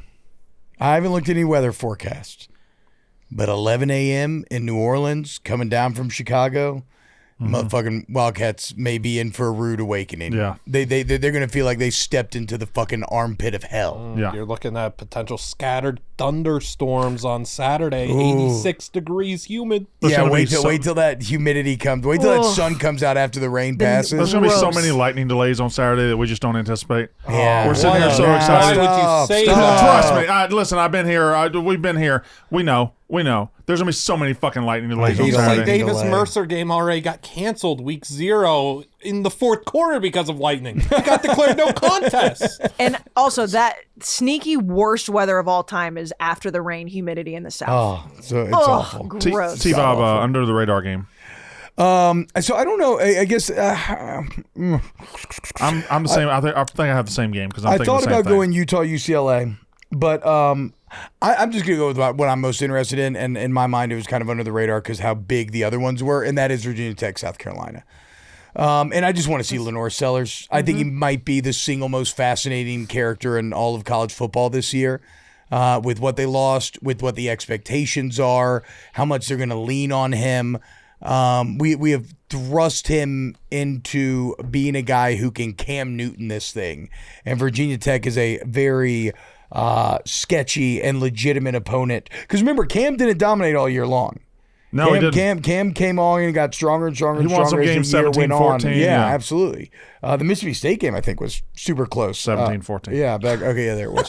But anyway, Obviously. point being, I'm just the South Carolina team and Lenore Sellers especially, I'm going to be locked into this. And Virginia Tech is shaky. I know I use that as my game of the week, which it's LSU Clemson. But to look at Lenore Sellers and you really look at how different 2 months for him was last year, like in September, he was 15th in SEC quarterback ratings. By November 1st, he was first. Like that is a crazy turnaround in 2 months. And I think he's that special for this team. And they do have Dylan Stewart. But I'm just going to say this. Blutman's already talked about mine. I think Syracuse, Tennessee is the end of the radar just because, I'm really excited to watch UCLA and Utah. And the biggest thing for me with Nico is like he left Tennessee not because he was a bad quarterback. He was a really good quarterback there. It's because all the drama surrounding him. And I've said it over and over. I just don't think Joey Aguilar is going to be the guy. I think it's under the radar for a lot of people because I just don't think Tennessee is going to be that good this year. And I think UCLA is going to be good because of Nico. It's just all off the field drama. Well, let me just counterpoint. Okay. Nico was a bad quarterback at Tennessee. I don't think he was bad. I think he was bad. Bad you don't might have be to a agree. stretch. He was just fine I think at I think best. he was fine. But I think he is talented. There was You think He was His numbers were completely inflated by the FCS and Group of Five domination. multiple games he was outright do you think bad. that He was- Joey Aguilar is an upgrade from Nico? I think Big Ev would be an upgrade from Nico at some points last season. I think I think Heupel, what he said about Heupel making it easy for his quarterbacks. There were times last year Heupel couldn't even call pass plays. I mean, he had training wheels on him. Yeah, he No. I'm not saying he was the phenomenal. Oklahoma game, he couldn't even But fucking call. if Nico stayed at Tennessee, if he got paid the amount, he was going to start for Tennessee this year. Yeah, of course. Well, Yeah, right. That's what I'm definitely. saying. It's like, so the reason I'm saying that, I don't think Joey Aguilar is an upgrade because Nico is not at Tennessee, not because he lost his starting job because he's not talented enough. He lost his starting job because he didn't get paid enough. It's not upgrade by talent, but it's upgrade by headspace,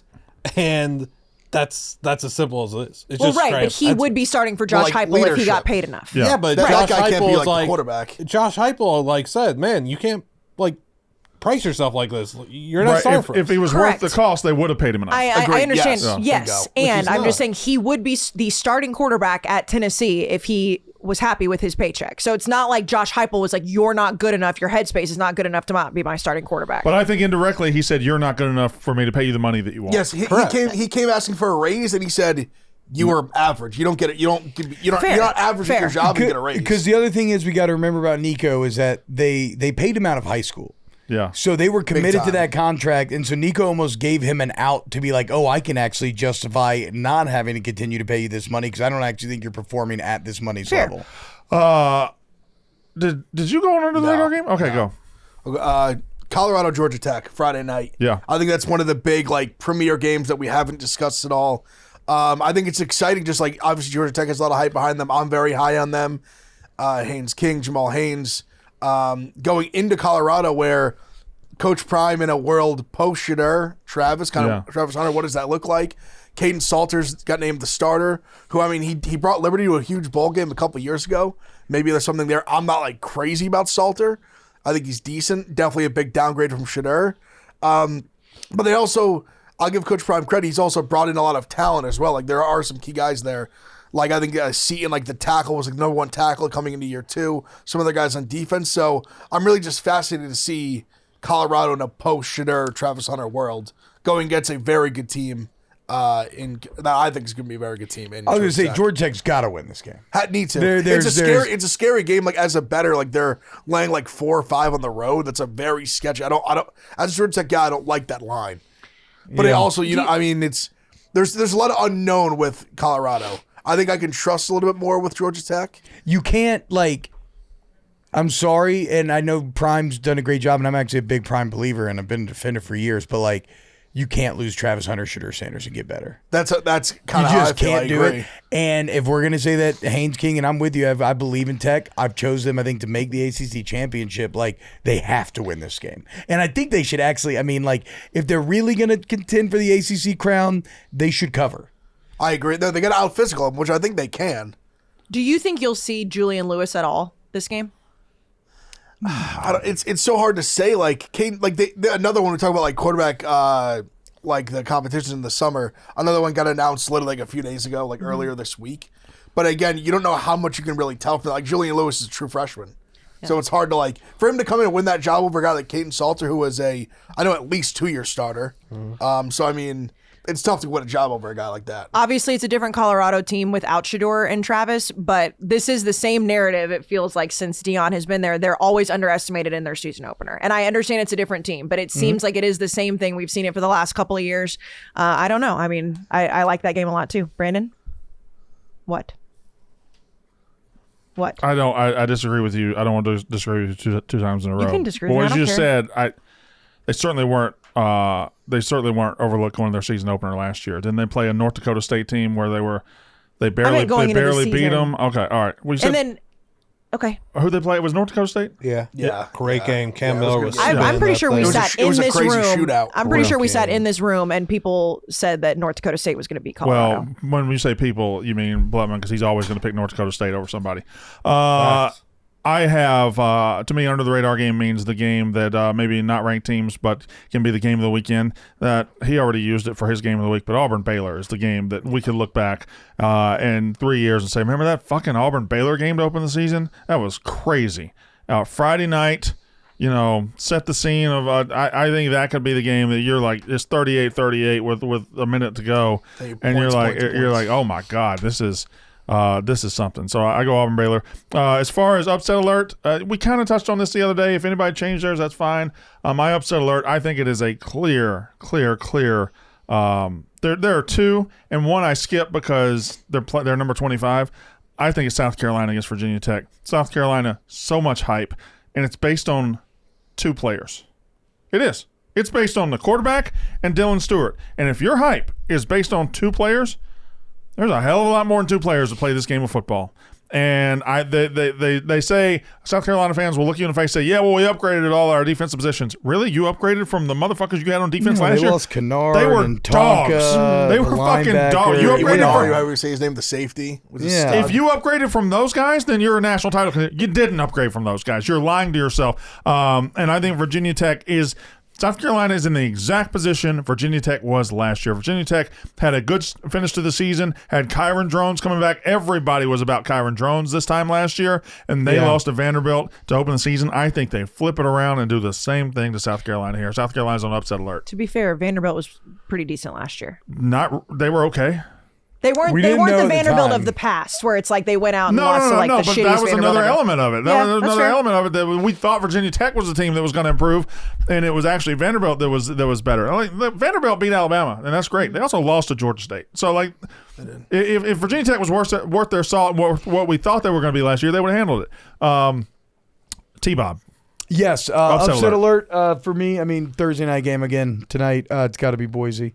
Yeah. It's just this time of year, man. Traveling again, cold climate to warm climate, going down to South Florida. I think there's I'm not a Maddox believer.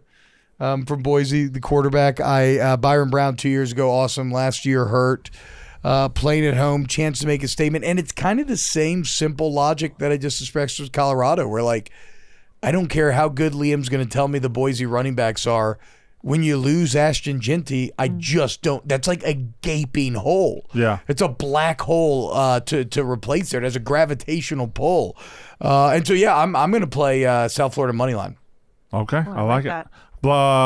I'm looking at you, but I said Blutman. Big F. Yeah, I mean, I love that one. Another one I'll point out, too. Honestly, we just talked about quick, so I'll just be quick. But, I mean, I think Nebraska here got to be just a little careful. This is kind of a hedge one for me. They're two teams that I was like hot that I think I picked them both as their conference like surprise teams. So I definitely think Cincy could put a little scare in them for sure. I think they have the talent to do it. Yeah, I mean, it's just can Raiola make that big jump in the offseason? Yeah. Because I thought he had moments. Like, even they lost the Illinois game, I remember thinking he missed a throw at the end, but I thought he looked good. Like, there was definitely spots from Raiola that I watched, and I was like, he has the potential to be very good. But this is like a scary game. It's not a real home game. It's in Arrowhead. So, yeah, I'll put them on upset alert. Blutman. Boise State, South Florida. I want to touch on one thing, that being Boise State, same program, different teams, different staffs. Florida State, 2019. They were down 24-6 against Florida State. Bachmeier brings them back. They win it 36-31. That was August 31st, I believe. Early cross-country trip. They won that game. 2021, they went at Central Florida Thursday night. They lost 36-31. They blew a 21-0 lead. The only thing I know here is this game ends 36-31. I do believe South Florida will be on top. A team is going to race out to an early lead and blow it. Whichever team races out to the early lead, I will be betting the opposite. So I guess that would maybe, if South Florida gets up 21-0, I'm sorry, the upset alert goes poof and Boise State wins. I'm very excited for this game, though, and T-Bob cover it all. Casey? Just breaking news. We will be able to see Fox on a certain carrier Yeah, I this saw weekend. that. I Okay, saw that's that. Yeah. big news. Yeah. You YouTube think TV. got settled? You knew Yes. it was going to. That's Yeah, how no, that I shit know, but always I plays just- out, dude. So this is not. Good, I though. don't believe that this team should be on upset alert, but I want to get this game in, and we talked about it on Tuesday. It would be the funniest / most devastating upset of the week, and that's the Florida State Alabama game. I mean, I do not believe that Alabama is going to lose this game. I think the line's 13.5. But I was doing some research for the college football show. Castellanos has been saying some dumb shit about this game. He really has. And he got benched at Boston College. He's been talking, oh, you guys don't have Nick Saban. I think Alabama's going to be fine. I think Alabama is going to be a good team this year. But that to me would be the most you said this on Tuesday, the most upsetting upset. But my real one is Utah, UCLA, and we'll get to that in just a second. And we'll get to it in just a second because it's part of our DraftKings underdog parlay. It is. And I assume that's what you're going with? It is. You're going with UCLA to cover the 6.5? 6.5 against Utah? Is it still 6.5? 5.5. 5.5. Yes. Well, we'll make it very quick because we're if you want to go to DraftKings and bet our parlay, it was very successful last year. I want to say we hit 3 to 4. We hit a few, and we Including were the first maybe 2 in a I row. would say we were hot early in the season. 3 or 4, I think we Yeah. hit. So it's you, me, and T-Bob Okay. to start the season. Hi, guys. So it's on DraftKings. So go get that. It'll have our nice little pictures next to it, and it has to be underdogs. So you have UCLA plus 6.5 against Utah. I do. I have the Miami Hurricanes money line to beat the Notre Dame Fighting Irish. And T-Bob? So I wanted to do USF. I told you Saturday game, and I decided to fall on an old player haters ball truth. I might kick you in the face after this. Nope. Okay. It's not what you think. All right. I toyed with fucking with Mississippi State multiple times Yeah. today. Are you? Sure. You're not going to toy with me. But I like Levy. I believe in Levy. And that I'll picture say that. and that picture of you in full Mississippi State gears out there. I'll believe it. I believe in Levy. That was a bit gone wrong for sure. Kevin Mawai told me he hated me. That sucked. That was my favorite player growing up. There's a picture of Brandon in a Yell Leader costume that's really bad. I love too. it so more than a much. I picture love of it, all the Kayce. Brandon and Yell Leader videos. Anyway, when in doubt, just go against Mark Poops. Give me Toledo plus 9.5 against Kentucky. All right. I'm just fading Poops. UCLA plus 6.5, Miami money line, Toledo plus 9.5. That is your first DraftKings parlay of the year. Honestly, Roughness DraftKings And parlay Blutman of the has year. the odds, I believe. Your odds are plus 702. There is also a Barstool College Football Parlay boost on DraftKings. Go take those 3 picks, add your own for a fourth, use the 33% boost, and good luck. The Liam Blutman Memorial Hold Your Nose game of the week. Did anybody not go on that last one? Did I skip a couple of people? Did they all go? Everybody go on Are you upset okay? alert. Did everybody? I'm asking. For what? Yeah, I think we Upset all alert. did. Everybody did upset game. Did you Yeah, go we upset did, game? we Yeah, did. we did. Okay, so I thought so. I'm just checking. Okay, I was just making sure. The Liam Blutman Memorial Hold Your Nose game of the week. Cover your eyes. I think it's cover your eye. That's why I asked if you were okay. I'm like, Cover you're- your eyes. It's This cover is your eyes. gross. Well, we're adding a disgusting phrase. football. It's to cover your eyes. It's Hold gonna your be that nose game of the stinky. week. Yeah. That stinky. Yeah, we're Okay. adding it. We're doubling it now. Okay, well, let Blutman go The first. Liam Blutman Cover Your Eyes, Hold Your Nose game of the week. Blutman. Marshall is going at Georgia, and I think it's going to be ugly. I don't want you to witness. It's just going to be ugly, man. I think Georgia's going to absolutely steamroll them. I see it's like a 60-something-nothing type deal, honestly. And me and Ev, we're not in on parlay. We did a YKB boys parlay, though, and I Ooh. got Georgia minus 39.5 on it.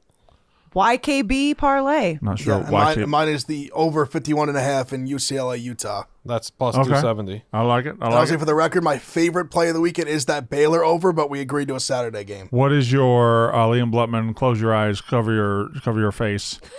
It is it's the struggle plug boy. your nose, Struggle Yeah. boy over cover here. your eyes. Yeah. It's ugly. It smells like shit. Put a glass tube in your And it's- penis and and it's- smash it. yeah. Game of the week. It's Temple and UMass. Yeah. Yuck. P.U. Oh, Stinky, nasty. gross football. Oh, just no athletes. It's like all of us in this room running around playing a game. Yeah. You'll see better. I mean, Gruden could get the boys together, play a pickup game that looks better than that game. Yeah. Oh, for Temple, sure. UMass, stinky. T-Bob. I'm going Hawaii at Arizona here, and it sucks because I liked Alhado last week. He was fun. Arizona's a bad team Yeah. with no excitement. and they're 17.5-point favorites. So it's that odd mixture of both teams are really bad, but one team is still so much worse than the other that I don't think it should be a close game.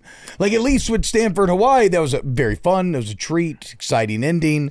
I'm not Hawaii, and it's not even on the island, you know? So we don't even have that. Hawaii at Arizona. Kayce, your So, Liam Blutman Memorial, cover your eyes, hold your nose, crush your penis with a sledgehammer. Yes. Game of the week. Glad I don't have one of those. You don't have a sledgehammer? No, I don't have. Oh, okay. Yeah. You walked right into that one. Yeah, I was good. did. Listen, as I know Brandon's struggling, I need more coffee. I'm fine. I just had a burger. You're good now? Yeah. Okay. You like it? So I'm going in the same vein as Crush your clit game of the week. Oh my god. That just sounds awful. My legs just tightened up so quickly. Like, oh my god. That sounded sounds terrible. I'm awful. sorry, I couldn't help it. It sounds awful. Oh my god. So I'm going in the same way that Blutman is about just it's going to be a disgusting display, and it's on ESPN Plus, so nobody's going to be able to see it. When you have a top 15 team in Florida and they're on ESPN Plus on Saturday because they're playing Long Island, good Lord have mercy. I was talking to Nicky Smokes earlier, and he was like, if DJ Lagway doesn't have 5 touchdowns, I think he said he was going to kill himself or something. I don't know. That game is going to be disgusting. And it sucks because it goes to your point, T-Bob. It's like when you have such a shitty game to start the season, like I'm excited to see what Florida's going to do. I'm excited to see DJ Lagway. I don't give a lovely fuck to see one pass of this game. Disgusting. I don't think they'll even have to throw the ball here, right? I mean, like they're so good on the lines. Yeah, it's just Long Island. See, like getting poor Florida ass fans, whipping. they just have to Right. move on to next week. Well, and it's on ESPN Plus, so no one's going to see it anyways. Go ahead, Brandon. This is going to be ugly from so many directions. Uh-oh. Uniform color-wise, field-wise, the stadium they play in, the clashing, last year. Blutman, you're nodding your head. Yeah. Do you know where he's going? Yeah, we know what it is. What town do you think? What state do you think this game is being played in? I was thinking maybe you were going to Ohio, but I was just loving what you were saying. Like Okay. I'm nodding along, like I'm feeling it. Yeah. This game is Ohio. ugly from every single angle, from the uniforms matchup to the coach matchup to everything. It is shocking how wretched Wyoming got in 1 year last year. After Craig Bowles left, 1 year. They were wretched. They were terrible last year. And as much as, listen, he's been a friend of mine before. Joe Moorhead, still at Akron. I don't really know how. He hasn't had that much success. 4-8 last year. Akron and Wyoming, for reasons unknown to anybody who watched football, are opening the season together on a Thursday night. I didn't check the TV network because I am not watching it. So it's probably on a TV network somewhere. It may, I don't know. I doubt it. Plus. It's on something plus? Yeah. Well, ESPN you Plus. need to minus that off your video package because even when Wyoming won last year, they were winning 9-6 or 17 to 16. Just some weird, stupid scores. Akron is terrible. Wyoming is terrible. And then you got the brown uniforms against whatever Akron. Come on. Right. Also, Ugly from every angle. And you know yes. What would you say if I told you I've already locked in Akron +6? Oh, What would you say if I You got in ahead of the line movement. I did. Big I F. did. Big F. I wouldn't mind it because Wyoming is a special breed of awful since Bowles That's left. a big part of it is that they should not be laying 6 on the road to literally anyone. Yeah. Like can I say something anyone about that their plays uniforms? football. Because we had them multiple years I in went out there twice. for the Arizona or for Yeah. the Barstool. Why You am got I- it. Barstool Sports Arizona Bowl. Thank you for the Arizona Bowl. Their colors are like when a coach is really good and an asshole. Like you're like, okay, it's fine. He's an asshole, but they're good. Their colors are cool when they're good. When they're bad, it's bad. Their colors are the school out in the western part of the county that you have to ride a horse to get to the school. But like when they're That's good why- Wyoming's colors and are cool, excited, right? I We don't like. love I their love uniforms. Wyoming's colors. I like it's just when they like get in Yellowstone. that, when they get in that what's Akron, the Rubber Bowl or the Glass Bowl? They're Rubber Bowl, right? Yeah. You get in the Rubber Bowl at Akron, and it's going to be 14 people there. I don't know. It's just going to be a clash of. I like No, their the color uniforms. combination with Akron Yes. is awful. Yeah. I really like Wyoming's unis in the back. I They think- look they're unique. I'll give you that. I got a like good them when they're helmet. good. Yeah. Good helmet. Taylor Great Sheridan. They do have a Phenomenal. great The helmet. logo, great Also- great helmet logo. They Also, also I have a top wouldn't- 10 tight end. What? They have a top 10 tight end, John Michael Gillenberg. That's fine. Also, I think that at this point in the day and age of the internet, I think every single game is on ESPN Plus because I just looked at Delaware State versus Delaware is on ESPN Plus. You know what else is great? Chubbies. And I'm talking about this advertiser. Summer's winding down, but there's still time to let the dogs out. And by dogs, we mean your legs. I was looking at the couch, and we got one set of legs out. And T-Bob usually lets the dogs bark, but not today. Not today. Before your pups get stuck in jeans and sweats this fall, set them free with the Lion Swim collection from Chubbies. Listen, we are T-minus a month and a half, 2 months before you got to put the shorts away for good up here. And that stinks. Whether you're poolside, lakeside, or oceanside on that long-awaited vacation, these trunks are ready to travel. Life's too short for uncomfortable swim trunks. Uncomfortable swim trunks, dude, they'll ruin a day. Yeah. They'll ruin a vacation. You lead to chafing. So these babies are set up for all-day comfort and with a quick, dry, stretch fabric and built-in liner that actually does its job. No more chafing, no more soggy butt, no more mesh disasters. Whether you're suiting up for cannonballs, cookouts, or casual Fridays, Chubbies has you covered. For a limited time, Chubbies is giving our listeners $10 off your first order with our code UR at chubbyshorts.com. That's code... I'll just read the ad as it... No, I'm not going to... Be a pro, Brandon. Be a pro. Be a pro. That's code UR at chubbyshorts.com. Support our show and let them know we sent you. Give summer one last hurrah. Keep the good vibes going with Chubbies. Also, you know that a lot of like frat bros in the South are wearing Chubbies until like November. Not the swim trunks, like the actual shorts, because they've got the 3 different inseams. And also use code ANUS at Chubby Shorts too if you want to.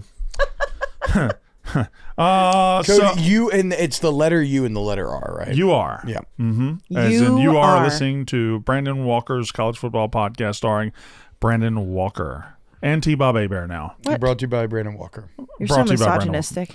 Huh? No, I just hate women. So we go with Player of the year. Player of the week. Player to watch. Sorry. You're worse off than I am. Guys, we right? had a fire alarm. No. It's been one of those funny days. Listen. There's a lot of excitement. All right. Okay. I'll go first. Player to watch in week 1 of college football season This 2025. is so easy. There are players everywhere. You look at Ohio State and Texas, quarterbacks to watch, of course. I think the quarterback with the biggest question mark and target on his back that has the ability, that hasn't done it, is Carson Beck. Easy. It's Carson Beck, Miami against Notre Dame. He can come out, throw for 191 yards and 3 touchdowns, or 3 interceptions, and everything people think about him is true. Or he can come back in his first game at Miami, beat a top 10 team at home, and all of a sudden he's back, they're back, everybody's back. He's right. Nobody in the country individually has a bigger opportunity than that man this weekend is Carson Beck. I co-sign. It's true to shove it up. I mean, I do think Arch Manning is high up there too, just because of the hype. But yes. Yep. Big Ev has it as well. Did you all say Yeah. him? The easier. I mean, I think it's the no-brainer answer. It's a no-brainer answer. I had You Carson laid it Beck. out perfectly. It's he can just stuff the doubters right in their face and let them know he's back, or all the haters are gonna have a field day and say, "We knew you sucked. Yeah. You do suck." Especially in a standalone like that, it's such a big game for his public narrative. Huge game for his public narrative. And this is an example too. And the reason I had it is because it's like if they played like a shitty team, if they played a cupcake game, and it's like then he got to get into the uniform and got into the system and got into all that, and then got to like ease into the pool, dip his toe in, like it's just right out of the gate. It's either you are going to squash that narrative or you're not. Week 1 on a Sunday. For me, I think y'all missed the boat here. Liam mentioned him earlier, but it's Wyoming top 10 tight end, Stephen Kent. I can't remember his name. No, Yeah, that wasn't even kind of his name. he had a double name. I fucking tried. It's Lenore Sellers for me. For all the reasons I said, like, I mean, again, I this is going to be. I don't know if the cat is alive or dead, right? I haven't opened the box yet with Sellers, and he could be a Heisman favorite, or South Carolina could completely fall in their face and just disappear this season. Like, both those wildly different narratives are at play, and this Virginia Tech game is going to be a really great peek into just how much of a step forward is he going to take? Have we overhyped him? Have we underhyped him? Have we correctly hyped him? So yeah, I'm locked in on Lenore Sellers this weekend. I love that. Liam Lenore Blutman. Sellers gal. Just break it down to like 3. I opted to bring 1. Oh, I wow. opted to be a good Wow. boy week 1 and bring 1. Good boy. We'll see what I do the rest of the year. I don't know. I want to preface this as follows. Y'all like cosplay? No, not really. I do, T-Bob does. absolutely, T-Bob does. That was minus 1,000. Now, I'll say this. It's good. There's a It's quarterback good in this delivery. country talking about, like- that plays at power 4 that doesn't want to be himself. He wants to be another man. What Yeah. you do, what And you I do don't isn't like that. cosplay, sweetie. Oh. What you do is something way.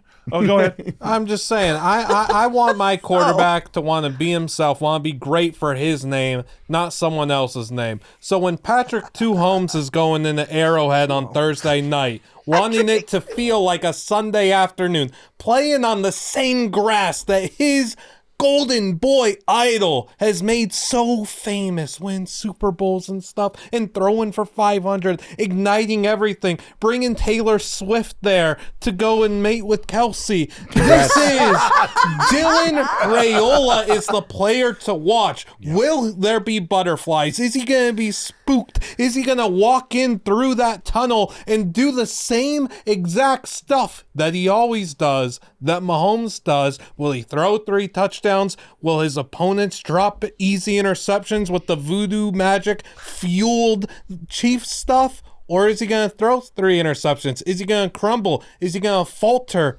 And is Nebraska's season over before it even began? Masterclass or disaster class for Dylan Raiola in Arrowhead. He's been weighing his entire life for this moment. That's a great answer. That was a That's good a good answer. answer. Did you have an Great answer, answer. or was yours Carson Beck as well? Carson Beck, but I think Arch Manning should be mentioned. I think that a lot of people in the country Yeah, don't Feel watch free to the mention him. I did. I just did. What's your fucking problem? Feel free to mention him. It does No, seem Carson like, Beck was mine. I think maybe it's just like the matchup with Sayin. It's like they kind of almost Cancel each cancel other out. each other out. in a I mean, weird way. by the way, Ev, R.I.P. I'm so sorry you didn't get to meet your hero today. Speaking Yeah, of it Manning, was Missed him by 15 minutes. that is brutal. a bad beat. And I mean, I got in early, but I mean, I got here as fast as I could. Did you know getting on the plane or getting in the car today he was here, or did you find out when you were in the car? No, I found out when I landed. Oh. I immediately landed after like whatever 2-hour flight. Opened the phone and I just saw Mincy with Eli Manning. Yeah. That's the first thing I saw. Yeah. And I said, Mincy's holy- ass showed up I said, at 8 holy o'clock. fuck. 8 o'clock. He did. So I immediately texted Spider and was like, yo, how long is he going to be here? And he said he thought afternoon. He said, what's your ETA? I said about 40 minutes. I don't run for anything, clearly. Yeah. I ran, got in the Uber, paid more for one that would come faster. Yeah. Got in it, and within 10 minutes, Spider was like, he's gone. He left. Yeah. He probably missed you by 15 minutes. That's awful. And I got here. I just because he said he didn't know for sure, and they had the whole setup outside. So I went up to the security guy. I'm like, "Yo, is Eli still here?" He said, "No." I said, "Oh Damn. my god." I said he must have been awesome. That's wasn't he? awful. He dropped in on mostly and said a joke. I saw that. It was Yeah. great. He did? It was great. Yeah. I didn't It see it was awesome. Where is he on your rankings That's of his like guy. 1-1. He is And like 1-1. an athlete, like as someone who I know obviously everyone knows me, the Ohio State and all that, but like Giants are like truly my like through and through 1-1. It's my family's team. We're a football family. We're a Giants family. Like he's given me the 2 happiest moments of my life, I would say. 1-1. And of like sports fandom, like he's it. I mean, I'm a Knicks fan. We never won anything. Yankees did a lot of the winning when I was like a child. I mean, I was in 8th grade. I was in 8th grade and a senior in high school. 2 of like the greatest moments of my life were winning those Super Bowls. All I wanted to do was just give him a hug, look him dead in his eye, and say thank you and I love you. That's it. I don't need anything from him. He's given me enough. It's Wow. like your white whale you missed today. I Who's did your 1-1? everything I could to get here. If I known, I would have changed my flight if I knew That's a good he was point. coming. Who's your 1-1? Oh, The Rock. Yeah. Yeah, definitely The Rock. Mine's Fireman. Wow. What a day for you. Well, they were here, so that was Wait, big what? for me. Like just any fireman? Yeah. I love a good fire truck. Mm-hmm. That was a big deal for me just now. I don't know. Yeah, for those who know, there were No, I literally get just that. 4 My- fire trucks outside. Not a single good-looking fireman amongst No, them. we all were Oh discussing. my! There was Not one a of them. one. I was like, "Ain't no way that guy's coming to save my fire." Not a This guy. Who is this guy? That's unreal. one. Save his fire. He's Wait, hot. he's talking about cosplay. He's talking about do we have any more firefighters? ads? Who No. would 1-1 Okay. be? Maybe like Yeah. Peter Jackson. I don't know. I think Michael Jordan's pretty high up there. Percy As Jackson, always, more like. we end week one. We end week one with our final thought, and we always have a different final thought, like Jerry Springer, at the end of every show. And it has been requested. This final thought will last about 2-3 minutes, and it will be delivered by Liam Blutman. So I want to thank everyone for watching. I want to thank everybody for listening, and we'll see you Saturday night right after LSU Clemson. Is that our big? Yeah. So we'll see you Saturday night, probably around, I'm guessing 10:30, 11 Central, maybe 10:30 Central, something like that. With wine and whiskey. And that's I'm gonna be trademarked. fucking hammered. I'm gonna smoke You watching cigarettes them at up here? halftime. I can't wait. Yeah, I'm gonna be in the cave for 12 hours Saturday. All right, so we leave you with Liam Blutman's final thought. Hey, my first thought was, man, I really wish that giant activation that we had outside all day was there when the fire trucks came. I couldn't stop thinking about how funny of it would have been a true comedic sitcom moment like The Office, where these fire trucks pull in and there's just a giant inflatable helmet and Eli Manning, Sariev, is slinging sliders.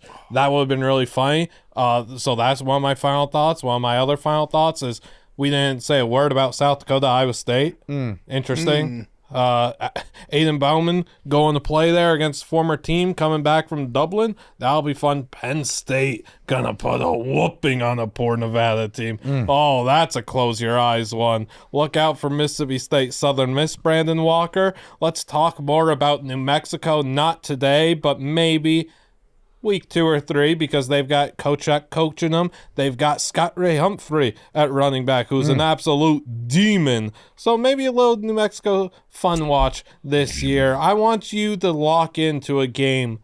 We'll be streaming, so we'll be locked in. A little Oregon State Cal action's got to fire you up in Corvallis. Oh, man, Jaron Kewe S. I cannot say his last name. That boy's going to be throwing a nice football. That's a lefty from Hawaii that can absolutely spin it. He'll be one of the best arms in college football. Not this year, in the middle of next year. He's going to be a demon. Washington, Colorado State. Our first look at Washington late night. I love that. Love Washington to cover. And my final thought, Brandon, as we near the 2-3 minute mark, and I guess out here on the correct time, I'm not sure how near the 2-3 minute mark we are. The Gold Diggers of North Carolina play football on Monday night, and it's going to be a great, glorious sight when Josh Hoover, McAllister, Dwyer, and this TCU team roll in there, put up a nice 40 and get out of there. Yeah, they're going to beat them badly, right? That's going to make a fella like me some money and happiness. Is his final thought? Okay, I'm sorry. That's my final thoughts for week 1. And Brandon Walker, you close. Goodbye, everybody.